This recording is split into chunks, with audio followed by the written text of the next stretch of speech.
talk about sand harvesting. And then tree, sand harvesting is one of the... In a sustainable manner, and that is the key here. It has to be sustainable. If it is not well planned and managed, it actually does a lot of harm to the environment, and some rivers have been damaged actually almost beyond repair.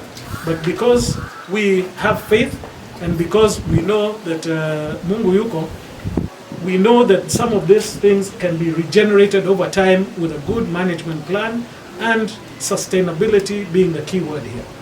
Thank you very much. Have I missed anything? No, you're not Mr. Chombi. Thank you. Who are actually asking us as Nema to give them permission to import, if you can believe, to import plastic bottles so that they can use them, to import waste plastic bottles so that they can use them as an input in an industry which they have put within this country. Now, if you all look outside your homes, I'm sure you will see one or two or even a heap of plastic which is just there, which is a menace and ends up in our rivers and in our oceans and in our environment, or is burnt and creates all kinds of hazards. Now, if we are able to collect, separate first at source and have collection points, this is a kind of thing which can turn into an actual money maker for some of our youth who are unemployed and they're looking for something to be able to sustain themselves with. There is also organic waste as part of that solid waste, which is just being dumped again, and it is something which can be used as fertilizer. People are actually around the world moving towards organic fertilizer. Some of this is a resource which we should be looking at to use to create fertilizer, and some of the markets abroad are actually looking for this kind of fertilizer which is organic, and then the vegetables and fruits which are grown organically actually end up collecting even a higher price than the ones which we grow with chemical fertilizers, which also end up damaging our soil. As you know, some of the fertilizers that we use over time, we need to actually take remedial measures for our soil. But if we were to use organic fertilizers, ladies and gentlemen, it is something which is good for the environment, and it is good for our crops, and it is good for our natural health. Among the other issues we spoke with the governor also is about water treatment and the treatment of sewage.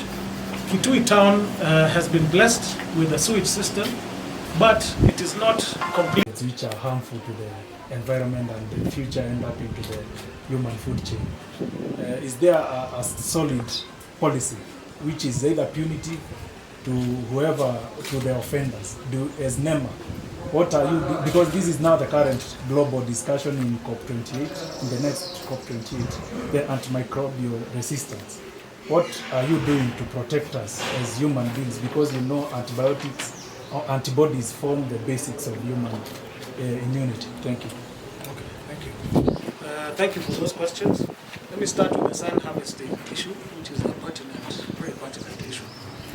Now, sand, we were pleased when in our discussions with the governor to hear that he has planned, I believe it is three sand dams in all the 40 wards. Yeah. So 3 sand dams per ward for all the 40 wards.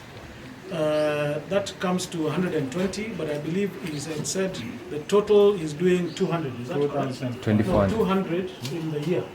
Yeah, in this fiscal year is going to do 200 sand dams. Now that is an example of damming and being able to manage the sand in a sustainable manner. So there is nothing wrong with sand harvesting as long as it is done with a plan, an environment management plan, and it is done in a sustainable fashion. Now, there is great demand, of course, for sand, and the more that we build, and you've all seen the buildings coming up and roads, etc., infrastructure demands sand, and it is fine, as long as it is done in a sustainable manner. You cannot scoop everything and leave that river to dry, and then go there tomorrow and ask why is there water which is coming here. So therefore, the county government, and there are regulations, by the way. There are regulations, some of which Nema is working on currently, and which the county governments are putting together teams which will be there to be able to manage and regulate how this sand is harvested. So that plan is in place, and we all know what we need to do. Sometimes we do not do the things that we know are right. We do the things that we think are easy. But we need to get back to the way nature intended in doing these things in a sustainable fashion. Now, to your point about plastics, what was banned is certain types of single-use plastics, like carrier bags, etc.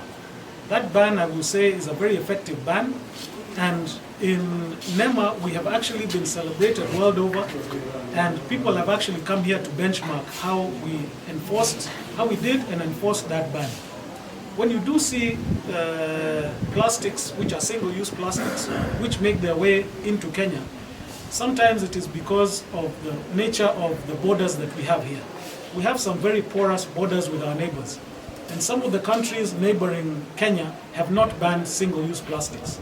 So you will find that if, for instance, it is in country X, which is our neighbor, and you all know that the border is usually a small little gate somewhere, and meanwhile, down 200 meters down there, there's a small little stream which people cross every day. They end up bringing these things into this country. We as Nema have been going, and there's been an ongoing crackdown on these plastics when we find them in markets and when we find people using them. So we will continue with this crackdown, but I will say it has been very, very successful in Kenya as single-use plastics. Plastics, although are allowed for certain packaging materials, etc., and that is allowed, but the single-use plastic, that ban has been very effective. Now, to your point about town planning and about planning about slaughterhouses, dumping sites, etc. Nema licenses all those facilities. Now, the facilities that are not licensed are obviously illegal, and when we find them, we close them down and we prosecute. And there are very punitive measures that we use when we find people who are doing the wrong thing in the wrong way.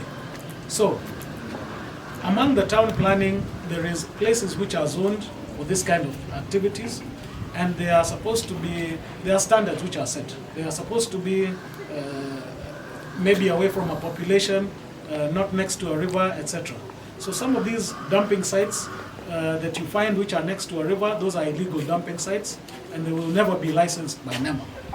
We as Nema are trying as much as we can to make and help people to comply. We want to be there before, and we encourage people who want to do certain projects to come to us first, and we will guide you on the standards that you need to have and on the way that you can comply. That is what we are there for. We do not like to come at a later date and enforce certain actions against you because you have done the wrong thing. We would rather that the public, anybody with a project, come before you start the project, come to us, and we will guide you on how to do it in the right way. And then we will have no problem with you.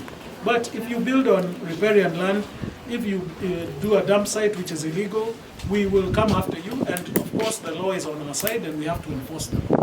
Does that answer your question? Is Robert Orina, Deputy Director in charge of operations, field operations. On issues of antimicrobial or the chemicals that are being used, we as a government have a large program that is looking at all those chemicals that are affecting environment adversely, and some of those chemicals are being phased out or banned from the market. But what we are saying that those chemicals that are useful, that have to be used again in maybe a gradual sector, the issues is management, how they are managed so that they don't affect especially the aquatic environment where they can easily access one of the challenges we have is how people are using some of these chemicals. For example, you know that it's not advisable to spray your crops and then take them to the market immediately. But we have unscrupulous farmers or business people who do that, and they take them to the market immediately. So those are criminal elements. We have people maybe deworming or giving their animals some chemicals, and then maybe they milk and they supply milk immediately. So those, I can say, there are few elements who are probably chasing after money, but again, that is illegal. We have government agencies that are looking at under that, and it's not something that we can say that we as Nema have completely eradicated from our population, but it's our behavior. You see, as the chairman said, we know the right thing, but we decide to do the wrong thing. But it's something that as the community and even you as the media, you need to pick it up and probably cause us to behave the right way. Thank you very much. As a government, do you have a return formula whereby pharmacists and pharmaceutical companies have a return formula for expired drugs? You find that in developed countries, there is what they call return formula. If you have an antibiotic which is expired, there is where you take it back. Or you are taking a drug and the bottles have some remains, there is a way, a government-regulated way of disposing of those drugs. Thank you for asking that question.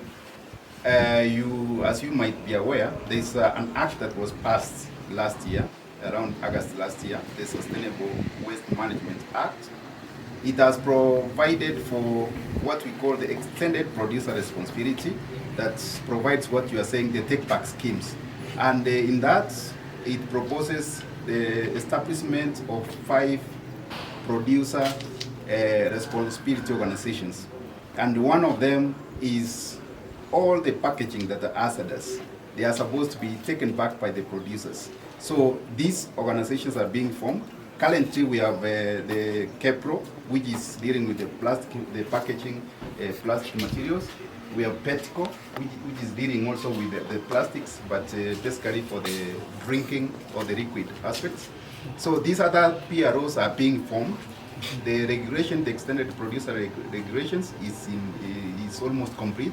Expected maybe the end of May or June to be now become law, and requiring all the producers of what you've said to develop a structure of take-back schemes. Yeah.